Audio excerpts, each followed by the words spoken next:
Hello အားလုံးပဲမင်္ဂလာပါရှင်ကျွန်မ Club Trader ကြီးပါကျွန်မဒီနေ့လေပြောချင်တဲ့အကြောင်းအရာလေးอ่ะပေါ့နော်မြန်မာပြည်ကဒီမိဘတွေပေါ့နော်အဓိကမိဘတွေကိုသားသမီးလေးတွေကိုအဓိကပေါ့နော်မိန်းကလေးတွေမှမဟုတ်ဘူးနော်ဒီယောက်ျားလေးတွေဆိုရင်လေခလေးတွေပေါ့နော်ယောက်ျားလေးမွေးထားပြီးတော့ယောက်ျားလေးမွေးထားတာပဲဆိုပြီးတော့ဟိုလွတ်ထားစေခြင်းလို့ပေါ့နော်ဒီအကြောင်းလေးကိုဒီအကြောင်းအရာလေးကိုပြောပြမှာပေါ့နော်တတိထားလို့ရအောင်လို့29ရက်နေ့မှာဖြစ်သွားတာအခု29ရက်နေ့မှာဖြစ်သွားတဲ့အကြောင်းအရာလေးတစ်ခုပေါ့နော်သူများ Facebook မှာတင်ထားတာတွေ့လိုက်လို့သတင်းလေးကိုလေဘလို့လဲဆိုတော့ဒီမန္တလေးနဲ့ရန်ကုန်နဲ့တခုပဲကျမတို့မန္တလေးထင်တယ်မန္တလေးလို့ထင်တယ်အဲ့ဒါနေရလေသူပုံနေလဲပါတယ်ဒီလားကျမပုံနေတော့တင်မပြတော့ तू ကအရင်တော့ free restaurant ဖွင့်နေနေလန်တန်တန်နဲ့အဲ့နာလေးမှာကရဝိစားတောက်ဆိုင်ဆိုလားမသိရှိတယ်ဆိုလားအဲ့ဒီနေရာနာမှာတဲ့အကျော်ဆိုင်ဒီဇိုင်းရှိတယ်အဲ့ဒီအကျော်ဆိုင်နဲ့မျက်နှာချင်းဆိုင်မှာကလမ်းရဲ့ဘိုးဘက်မှာကလေကွင်းပြင်းကြီးရှိတယ်အဲ့ဒီမှာအကျော်ဆိုင်မှာခလေးလေးတယောက်ကငိုးနေတာအသက်6နှစ်အရွယ်ခလေးလေးကငိုးနေတာငိုနေတော့အဲ့ဒီအကျော်ဆိုင်ကဒီပေါ့နော်ဒီမျိုးသမီးတွေမျိုးသားတွေကသူဘာဖြစ်တာလဲဘာညာမေးတော့သူ့ရဲ့ညီသူကညီကို3အောင်ရှိတယ်ဒီခလေးလေးကအကြီးပေါ့နော်အသက်6နှစ်အရွယ်ခလေးလေးကအကြီးနောက်ထပ်တယောက်က9နှစ်နဲ့နောက်ထပ်တယောက်က3နှစ်အဲ့ဒီ3နှစ်နဲ့တဲ့9နှစ်အရွယ်ခလေး2ယောက်ကိုတဲ့လူတယောက်ကဟိုလမ်းဟိုဘက်ကဟိုလေကွင်းတွေဘက်ကိုတစ်ပင်နေအုပ်ရှိတဲ့လေကွင်းတွေဘက်ကိုခေါ်သွားလေတဲ့ခေါ်သွားလို့သူကငိုးနေတာငိုကြီးထမငိုးယိုနေတော့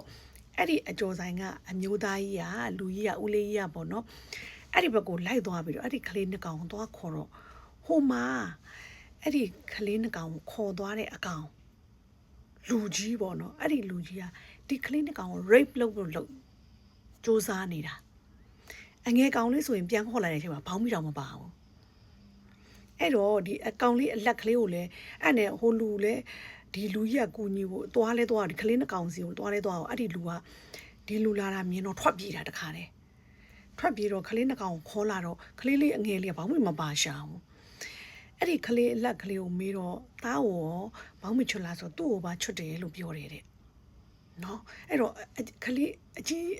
ဒီကလေးအလက်ကလေးကို rape လုပ်ပြီးပြီလားမသိဘူးဒီကလေးအငယ်အလှဲ့လားမသိပါဘူးရှင်ကျမလည်းအဲ့လိုပဲဖြစ်လိမ့်မယ်ထင်တယ်ကျမကတော့လေအဲ့ဒါနဲ့ခေါ်လာတော့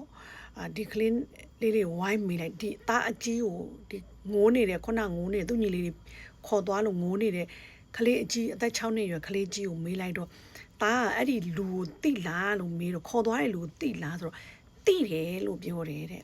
ဦးထွန်းကျော်ဆိုလားဦးကျော်ထွန်းဆိုလားဦးထွန်းကျော်ထင်တယ်ဦးထွန်းကျော်ရဲ့သားအကြီးလို့ပြောတယ်တဲ့နော်အဲ့တော့ပြောချင်တာကလေကိုသားသမီးလေးတွေကိုသားယောက်ျားလေးမွေးထားတယ်ဆိုပြီးတော့ဘသူနဲ့မှစိတ်ချမထားဘူးလှုပ်ပေးမထားဘူးခင်ကြီးကကြောက်စရာကောင်းပါတယ်เนาะ social media ခင်ကြီးကတကယ်ကိုကြောက်စရာကောင်းတဲ့အဖြစ်ပြက်တွေအများကြီးဖြစ်ပြက်နေတာဖြစ်တဲ့အတွက်ဟိုဘသူကိုမှလည်းမယုံရတော့ဘူးပေါ့เนาะတိတ်ပြီးတော့အန်ဒီရများပါတယ်အဲ့ဒီတော့သားယောက်ျားသမီးမိန်းကလေးမွေးမှတယ်မဟုတ်ဘူးသားယောက်ျားလေးမွေးထားရင်လည်းအစအရာဂယုစိုက်ကြဖို့ပြစ်မထားဖို့တတိလေးထားကြဖို့အဲ့ဒါလေးကိုကျမကသိစီခြင်းလို့လာပြောပေးတာပါရှင်ကျေးဇူးများကြီးတင်ပါတယ်ဘိုင်ဘိုင်